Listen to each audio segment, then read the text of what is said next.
the 40th floor. A maintenance worker in an oil-stained uniform standing before the most powerful woman in the city. Sloane Whitfield hadn't called anyone to her office in 3 years, not like this. Not with that look in her eyes. "Why does your daughter call me Mommy?" The question hit like ice. The whole building had heard it by now, a 5-year-old girl shouting, "Mommy!" across a crowded elevator reaching for a CEO who hadn't smiled in 3 years. Cole Harrison didn't blink. He looked at the woman trembling behind her glass desk and said the only truth he knew. Because she doesn't know what a mother looks like. She only knows what a mother feels like. Sloane Whitfield, the ice queen of a $2 billion empire, couldn't speak. And what came next would break them both open. Cole Harrison had worked the night shift at Whitfield Tower for almost 2 years, now pushing his cart through marble hallways long after the last executive had gone home. The job paid $12 an hour, which wasn't much, but it came with something money couldn't buy: flexibility. His supervisor, a tired man named Doug, who'd seen too much to ask questions, let Cole clock in at 6 in the evening and clock out at 2 in the morning. That schedule meant Cole could pick up Rosie from kindergarten at 3, spend the afternoon with her, feed her dinner, and get her settled before his shift began. It wasn't perfect. Nothing had been perfect since Meredith died, but it was enough to keep them afloat, and some days that was all Cole could ask for. The problem was the gaps. Rosie's babysitter, a retired school teacher named Mrs. Finley, who lived 2 doors down, had been reliable for 18 months straight.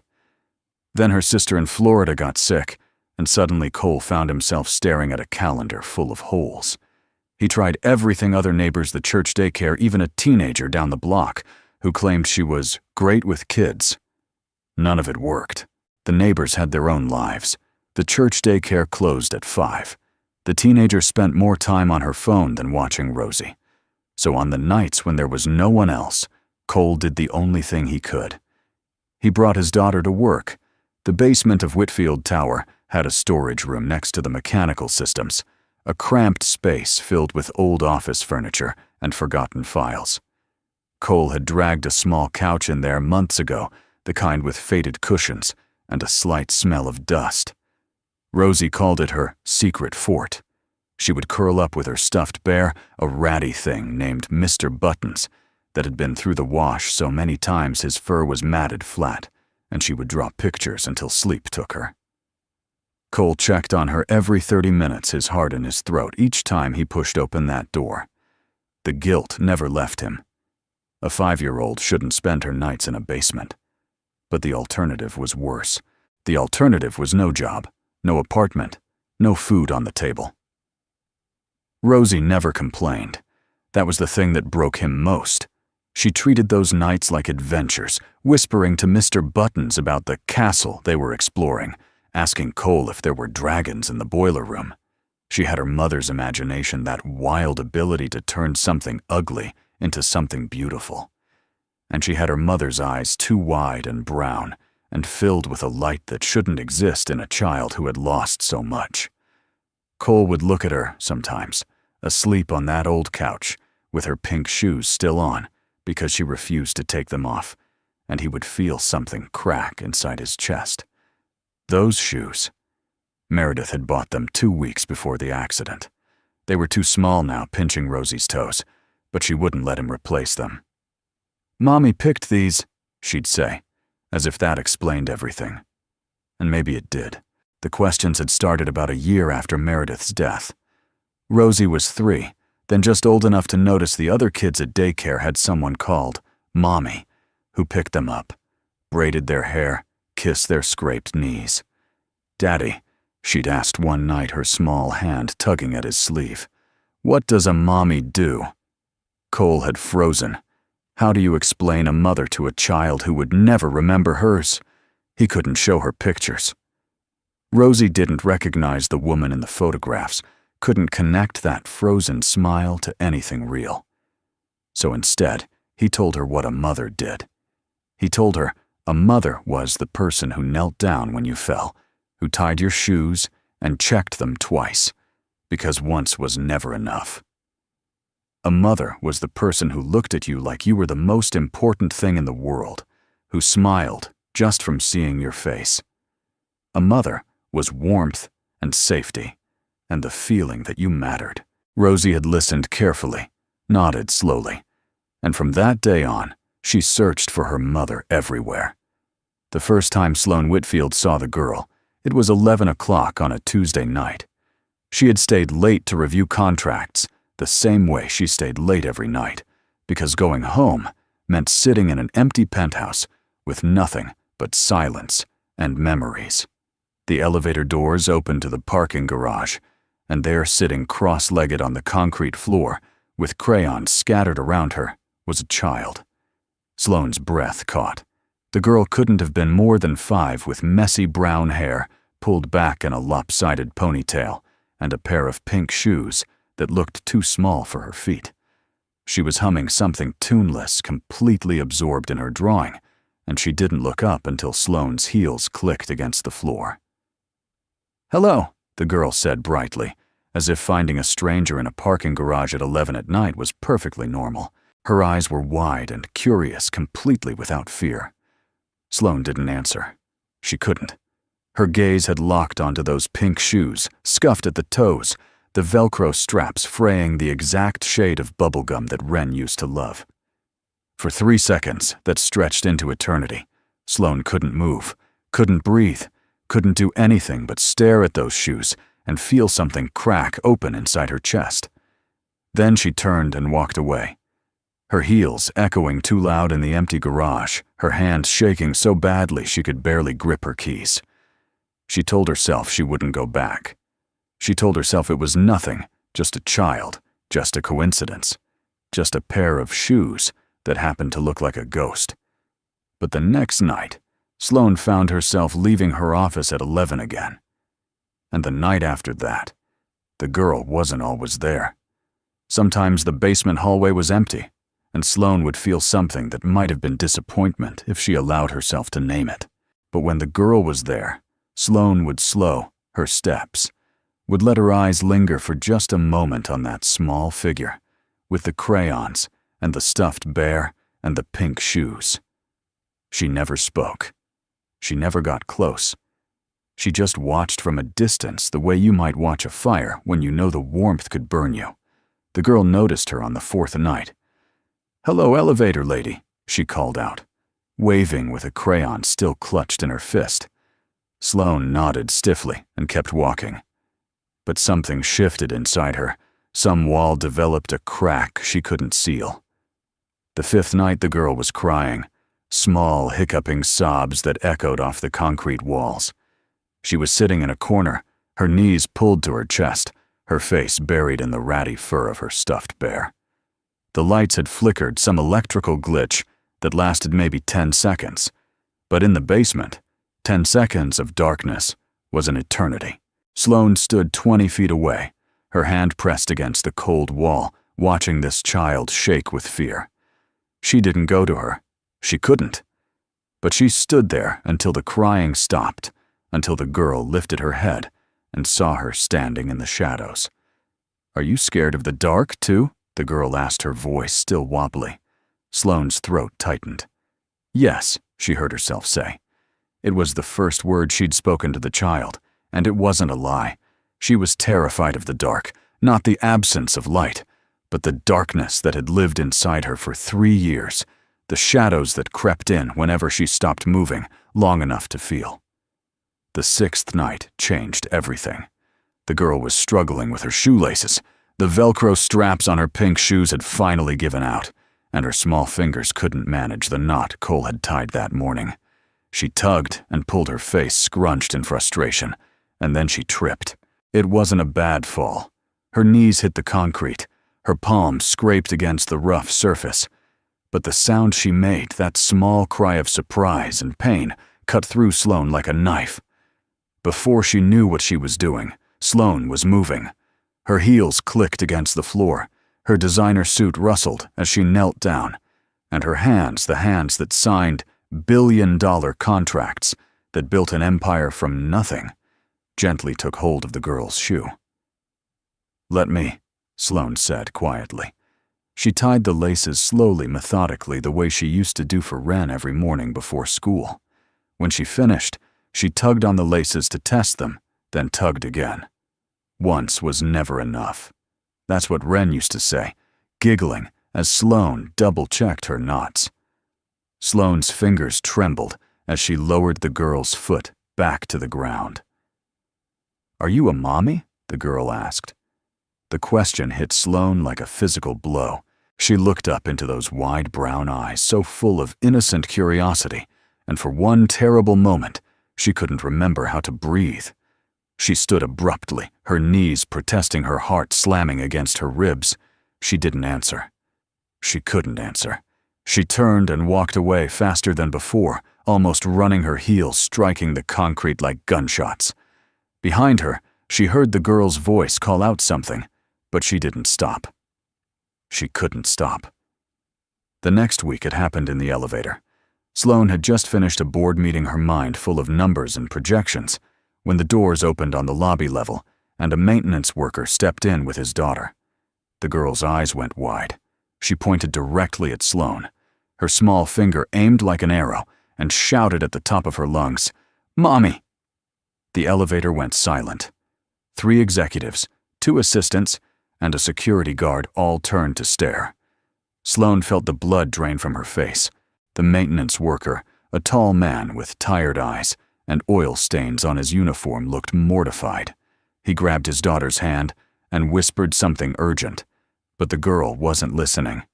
She was straining toward Sloane, her face lit up with joy, as if she'd just found something precious she thought she'd lost forever. "Mommy, you came back." The doors opened. Sloane fled. She didn't remember pressing the button, didn't remember pushing past the staring faces, didn't remember anything until she was in her office, with the door locked. Her back pressed against the wall, her chest heaving. The word echoed in her head like a scream. "Mommy. Mommy. Mommy." Nobody had called her that in 3 years. Nobody would ever call her that again, because Ren was gone, buried in a cemetery, across town, wearing her favorite pink shoes, because Sloane couldn't bear to see them empty. By noon the next day, the whispers had spread through every floor of Whitfield Tower. The CEO and the maintenance worker, the Ice Queen and the mystery child. Sloane heard fragments everywhere she went, hushed conversations that stopped when she approached, sideways glances from assistants who didn't think she noticed. She noticed everything. She always had. And she noticed the way people looked at her now, not with fear or respect, but with something worse: curiosity, pity, questions she couldn't answer because she didn't understand them herself. She called her head of HR that afternoon. Find out who the maintenance worker is, the one with the daughter. Her voice was ice, the same voice she used for hostile negotiations and boardroom takeovers. His name, his file, everything. The file arrived within the hour. Cole Harrison, 38 years old, widowed, 1 daughter, age 5. Night shift maintenance, exemplary performance reviews, no complaints. Sloane stared at the photograph clipped to the file, a man with a strong jaw and tired eyes, the kind of eyes that had seen too much and kept going anyway. She recognized something in those eyes. She'd seen it in her own mirror every morning for 3 years. "Bring him to my office," she told her assistant. "Now." Cole had never been above the 20th floor. The elevator climbed in silence, each number ticking by like a countdown to execution. His hands were clean. Now he'd scrubbed them 3 times in the basement bathroom, but he could still feel the phantom grease under his nails, the invisible evidence of who he was and where he belonged. The doors opened to a reception area that cost more than his annual salary.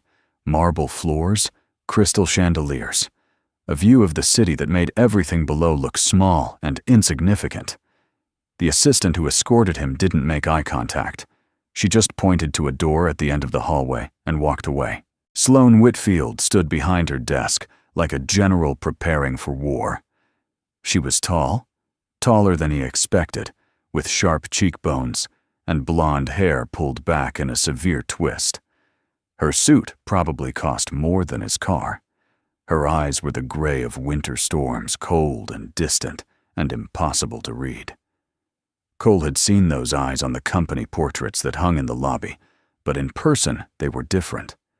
In person, there was something behind the ice, something that flickered like a wounded animal trying not to show weakness. "Mr. Harrison." Her voice was clipped professional. "Do you know why you're here?" Cole swallowed. "I have an idea, ma'am." "Your daughter." She said the word like it burned her tongue. "She's been coming to work with you, against policy, against every regulation this building has." "Yes, ma'am, I know. I'm sorry. I'm not interested in apologies." She cut him off with a wave of her hand. "I'm interested in explanations. Why does your daughter call me Mommy?" There it was, the question he'd been dreading since the elevator, since the whispers started, since Rosie first pointed at this woman with joy in her eyes. Cole took a breath. He could lie. He could say Rosie was confused that she called everyone Mommy, that it meant nothing. But he looked at Sloane Whitfield, standing there in her armor of silk and power, and he saw the tremble in her hands, the tension in her jaw, the way her eyes kept flicking to something on the shelf behind her, a glass case, something pink inside. "You think I put her up to it?" Cole said quietly. It wasn't a question. The thought crossed my mind. Her voice was sharp but brittle. A single father working night shifts, barely making ends meet. And suddenly his daughter is calling the CEO of a $2 billion company Mommy in front of witnesses. It's quite a coincidence. Cole felt something rise in his chest, not anger exactly, but something close. Protectiveness. Pride. "Ma'am, with all due respect, I didn't even know who you were until last week. Rosie calls you Mommy because she thinks you are one. That's the only explanation I have." "That's ridiculous. I've barely spoken 2 words to the child." "I know. That's what makes it complicated." Cole looked at the glass case again, at the tiny pink shoes inside, and felt a cold understanding settle in his stomach. "Do you know how my daughter defines Mommy, Ms. Whitfield?" Sloane's expression flickered. "What? Her mother died 3 years ago. Car accident. Rosie was 2. She doesn't remember her. No memories. No face. Nothing. So I couldn't explain what a mommy looked like. I had to explain what a mommy does." Cole's voice was steady now, the voice he used when reading bedtime stories, when explaining difficult truths. "I told her, a mommy is someone who kneels down when you fall. Someone who ties your shoes and checks twice because once isn't enough. Someone who looks at you like you're the most important thing in the room. Someone who smiles when they see you, even when everything else is falling apart." Sloane's face had gone pale. Her hand gripped the edge of her desk. "Rosie has been looking for a mommy ever since. She called her preschool teacher that once, called our neighbor Mrs. Finley that twice. They all corrected her, told her no, that's not your mommy, and she accepted it." Cole met Sloane's eyes, gray storm meeting brown earth. "But with you, she won't accept it. With you, she's certain. And I didn't understand why until I watched you that night in the garage." "What night?" Sloane's voice was barely a whisper. "The night she fell. The night you tied her shoes." Cole took a step forward, then stopped himself. "You knelt down to her level. You tied the laces slowly, carefully. Then you tugged on them. Twice. And when you looked at her," his voice cracked just slightly. "When you looked at her, your face changed, just for a second. You smiled. I don't think you even knew you did it. But Rosie saw it. And that was enough." Sloane's hand moved to her throat, pressed against her pulse point. "I didn't smile. I don't smile." "You did." Cole's voice was gentle now. "You haven't smiled in 3 years. Everyone in this building knows it. They call you the Ice Queen when they think you can't hear.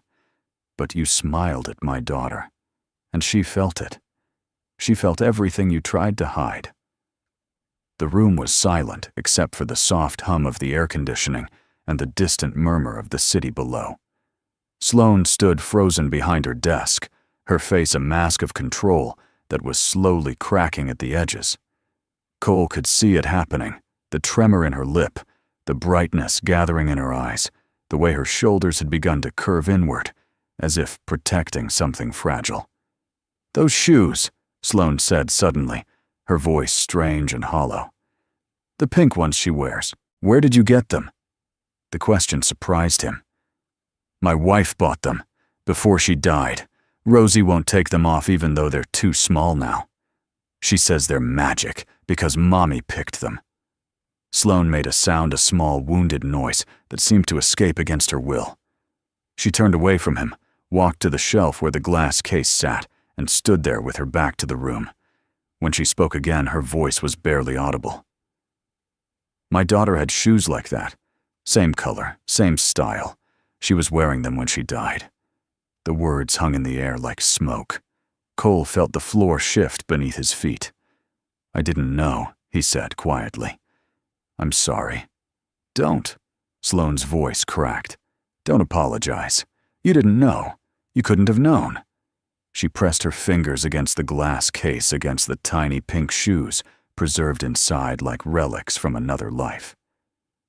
Wren. That was her name. She was 5 years old. She loved elevators, loved waving at strangers, loved. Her voice broke completely. "She loved it when I tied her shoes. Said once wasn't enough. Made me do it twice, every single time." Cole closed his eyes. The coincidence was too precise, too painful, too impossible to be random. 2 fathers, 2 daughters, 2 pairs of pink shoes. And somehow, in the basement of a building that touched the sky, those broken pieces had found each other. "I want to see the drawing," Sloane said suddenly. "The one she did at school. The one the teacher sent to HR." Cole nodded. "I can bring it. But Ms. Whitfield, just bring it." She still hadn't turned around. Her hand was still pressed against the glass. "Please." The drawing was done in crayon, the colors bold and slightly smudged, where Rosie's small hands had pressed too hard. It showed 3 figures, a tall stick figure with brown hair, labeled Daddy, a smaller figure with a triangular dress labeled Me, and a third figure standing inside a rectangle. The rectangle had buttons on the side and a line down the middle. An elevator. The figure inside had yellow hair and a red mouth, a smile. Beneath it, in wobbly kindergarten letters, was one word: Mommy. Sloane held the drawing like it was made of glass. Her fingers trembled at the edges, careful not to smudge the crayon lines. She stared at that smiling figure, at the yellow hair and the red mouth, and something in her face collapsed. Not dramatically, not with tears or sobs, but quietly, a slow crumbling of walls that had stood for 3 years. "She drew me smiling," Sloane whispered. "She draws what she sees," Cole said gently. "What she feels." "I haven't smiled in 3 years. Not once. Not for anyone." Sloane looked up, and for the first time her eyes were wet. Not crying, not yet, but bright with something that wanted to be tears. "How did she see it? Because you did smile. Maybe you didn't mean to. Maybe you didn't even know. But you did. And Rosie felt it." Cole took a breath. "Kids don't understand masks the way we do. They don't see the walls we build. They just see the cracks in them." Sloane set the drawing down on her desk with exaggerated care, as if afraid she might damage it. Her hands were shaking visibly now, no longer hidden, no longer controlled. She walked to the window and pressed her forehead against the cold glass, looking out at the city that sprawled beneath her like a kingdom she no longer wanted. "Why does your daughter call me Mommy?" The question came again, but different now. Softer. Broken. Cole stepped closer, stopped at a respectful distance, and gave her the answer he'd been holding since the moment he walked into this office. "Because she doesn't know what a mother looks like. Her mother died when she was 2. She has no memory, no image, nothing. So I told her what a mother does. A mother kneels down when you fall. A mother ties your shoes and checks twice. A mother looks at you like you're the only person in the room. A mother smiles when she sees you, even when she's tired, even when the world is falling apart. Cole's voice grew quieter, more certain. And somehow, in an elevator at 11 at night, in a building where nobody even knows her name, you did all of those things. You are the first person outside of me who made my daughter feel like she mattered. He watched Sloane's shoulders begin to shake, watched the way she pressed her hand against the window, against the cold glass that separated her from the world. So when she calls you mommy, she's not confused. She's not manipulated. She's not mistaken. He let the words settle like stones in still water. She's just calling you what you are. To her, you're the definition of that word. Sloane turned around.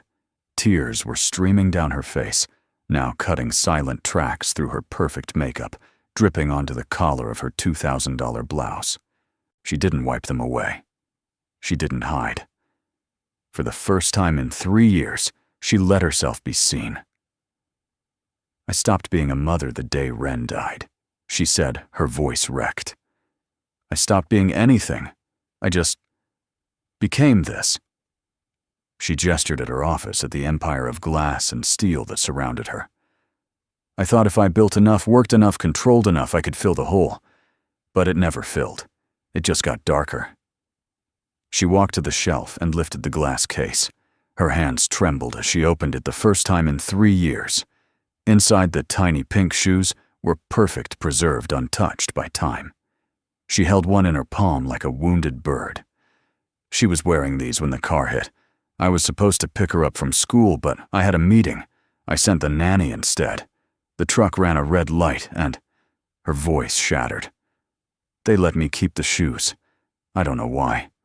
Maybe they thought it would help. It didn't. Cole said nothing. There was nothing to say. He simply stood, witness to a grief that had been locked away for 3 years, finally finding its way to air. Your daughter. Sloane continued, her voice raw. She looked at me like I was someone worth seeing. Like I wasn't just the ice queen, just the CEO, just the woman who signs the checks. She looked at me like I was... She couldn't finish. Like you were her mother, Cole said softly. Sloane nodded, the tears still falling. I haven't been looked at like that since Ren. I didn't know I remembered what it felt like. But your daughter. She held the small pink shoe against her chest, against her heart. She saw something in me I thought was dead. She saw it, and she called it by name. The office was silent for a long moment.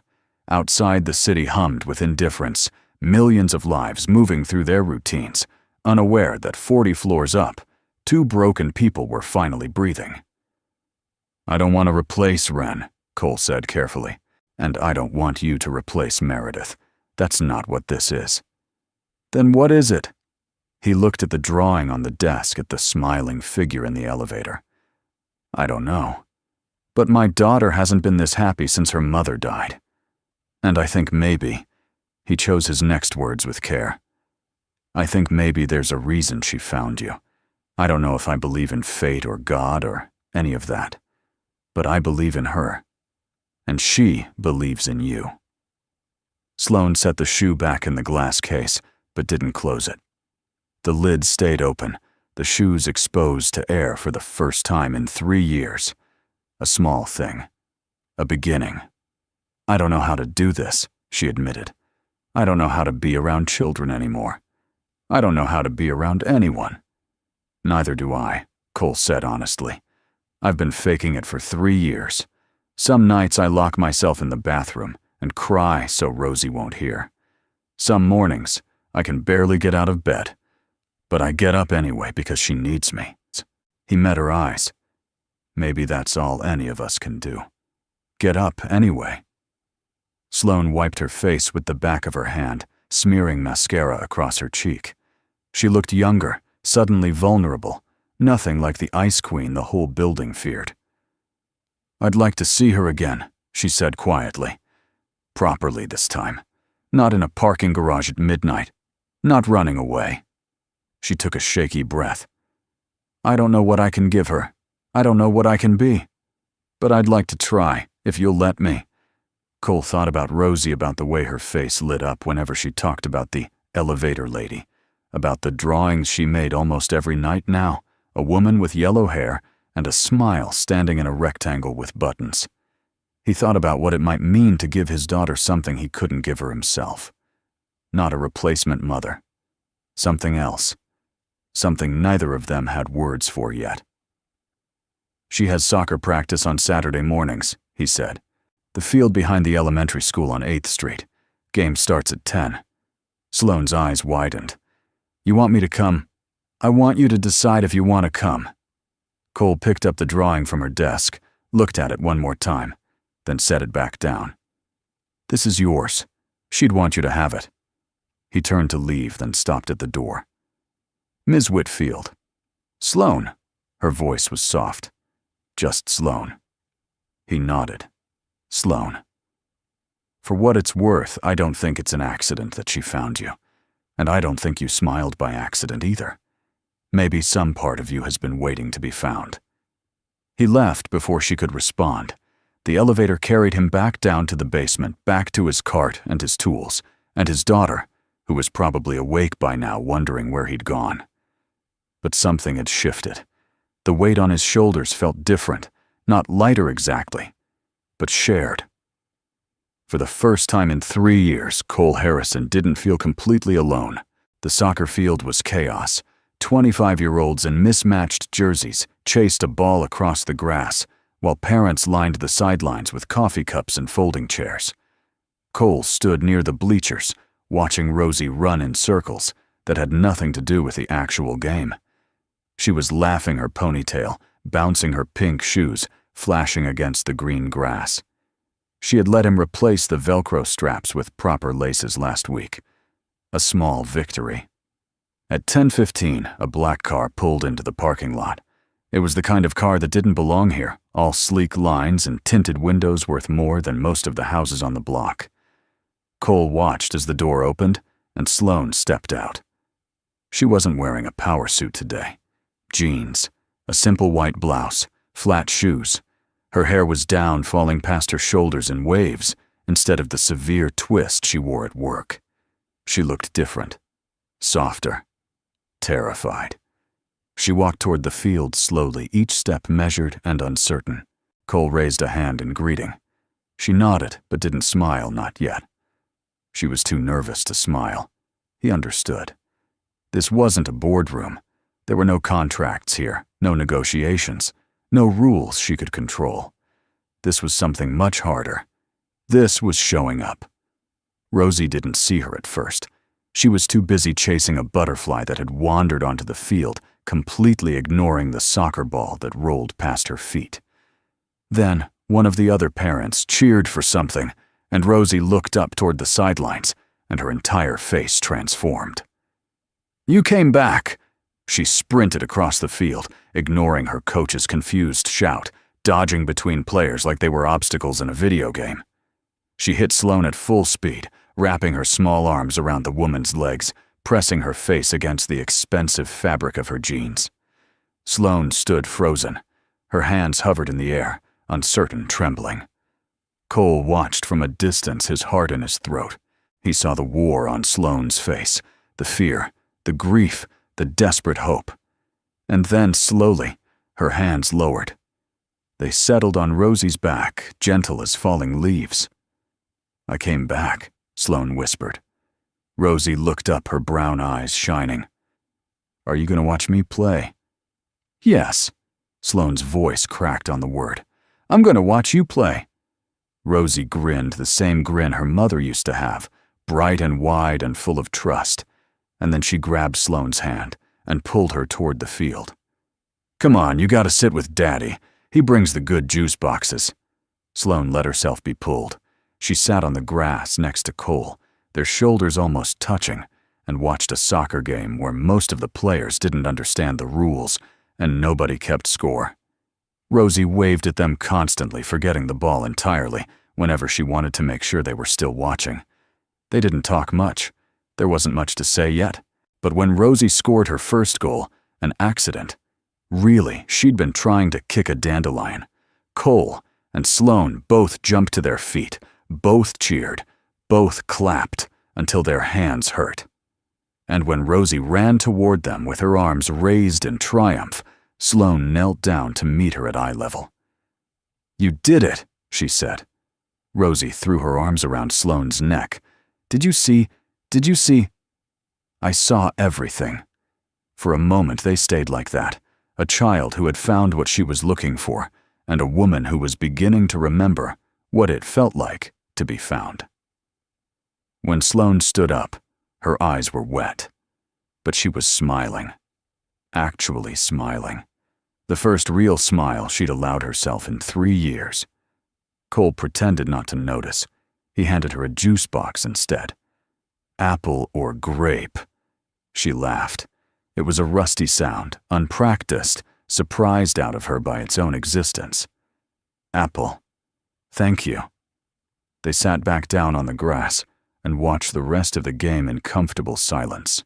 And something that had been broken for a very long time began slowly to mend. 6 months later, the Saturday dinners had become tradition. Every week, Sloane drove her expensive car to Cole's small apartment on the 5th floor of a building with a broken elevator. She brought groceries because Cole wouldn't let her bring anything else, and she learned to make spaghetti because that was Rosie's favorite. The kitchen was too small for 3 people, but they made it work, bumping elbows and stepping on each other's feet and laughing at the chaos of it all. Rosie didn't call Sloane Mommy anymore. The word had evolved over weeks into Miss Sloane, then shortened to Slow, a nickname that made the CEO of a $2 billion company smile every single time she heard it. "Slow, watch this. Slow, try my drawing. Slow, can you do my hair like yours?" Small requests, ordinary moments, the building blocks of something that didn't have a name yet, but was real enough to hold. Tonight, Sloane was kneeling in the hallway, helping Rosie tie her shoes before bed. The pink ones had finally been retired, placed in a special box in Rosie's closet, alongside a photograph of Meredith. The new shoes were purple. Rosie's choice made after careful consideration and 2 hours at the store. Sloane tied the laces slowly, methodically, then tugged on them once. Then, twice. "Slow." Rosie's voice was sleepy but curious. "Why do you always tie them twice?" Sloane's hand stilled on the laces. She looked up at Rosie, at this child who had somehow reached through 3 years of ice and found the person buried underneath. Then she looked at Cole, who stood in the kitchen doorway watching. He nodded once, a small permission, a shared understanding. "Because once is never enough, sweetheart." Sloane's voice was soft but steady, a truth passed down through loss, through love, through the inexplicable ways broken people find each other. "Someone taught me that a long time ago, and now I'm teaching you." Rosie nodded seriously, as if this made perfect sense. Then she hugged Sloane goodnight, padded off to bed, with her purple shoes perfectly tied, and left 2 adults standing in a small apartment that felt bigger than any penthouse. Cole walked Sloane to the door at 9:30 the same way he did every Saturday. She would drive home in her expensive car back to her penthouse that wasn't quite as empty as it used to be. But tonight, she lingered at the threshold, her keys in her hand, her eyes on something he couldn't see. "She left this for you." Cole held up a piece of paper folded twice. "Said to give it when you were leaving." Sloane took the paper with careful hands. She unfolded it in the hallway light and went very still. It was a drawing. 3 figures holding hands, standing on green grass under a yellow sun. The tall figure on the left had brown hair. "Daddy." The small figure in the middle had a purple dress and purple shoes. "Me." The third figure on the right had yellow hair and was smiling, standing beside them, instead of trapped in an elevator. Beneath the figures in Rosie's improving handwriting were 3 words: not mommy, better. Sloane made a sound that was half laugh, half sob. She pressed the drawing against her chest, against her heart, and closed her eyes. When she opened them again, they were bright, but clear. Better, she repeated softly. I think I like that. Cole smiled. She worked on it all week, made me promise not to peek. Sloane traced the crayon figures with her finger, the yellow hair, the smile, the hands linked together like a chain. What does it mean, better? Cole thought about it, about all the ways this word could be interpreted. A child's logic was simple and profound at the same time. I think it means you're not trying to be something you're not. You're not trying to replace anyone. You're just you. And to her, that's better than any label. Sloane folded the drawing carefully and slipped it into her purse next to her phone and her wallet and all the trappings of the empire she'd built. It would ride home with her tonight, and tomorrow she would frame it. It would hang in her office next to the glass case with Wren's shoes, 2 relics from 2 different lives, somehow coexisting on the same shelf. Same time next Saturday, she asked. Same time every Saturday. She nodded, stepped into the hallway, then turned back. Cole? Yeah. Thank you for letting me be part of this, whatever this is. He leaned against the doorframe, this man who had carried grief for 3 years without ever setting it down. Thank you for showing up. That's the hardest part, you know. The showing up. Sloane smiled, really smiled, the kind of smile that reached her eyes and stayed there. I'm learning. She drove home through empty streets, the city quiet, in the way it only gets late at night. The drawing sat on the passenger seat, 3 crayon figures holding hands under a yellow sun. At a red light, Sloane looked at it again, at the word written in a child's careful letters. Better. Not a replacement. Not a copy. Something new. The light turned green. She drove on. And for the first time in 3 years, she didn't dread going home. The penthouse would still be empty when she arrived. The silence would still echo off the walls, and the memories would still wait for her in every corner. But something had changed. The darkness didn't feel quite so absolute. The silence didn't feel quite so final.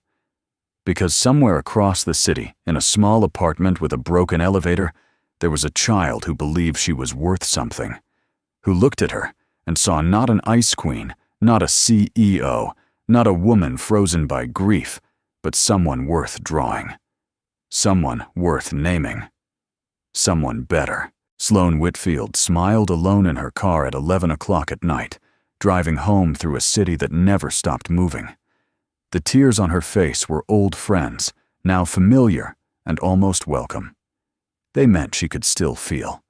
They meant the ice was melting. And next Saturday she would show up again, because once was never enough.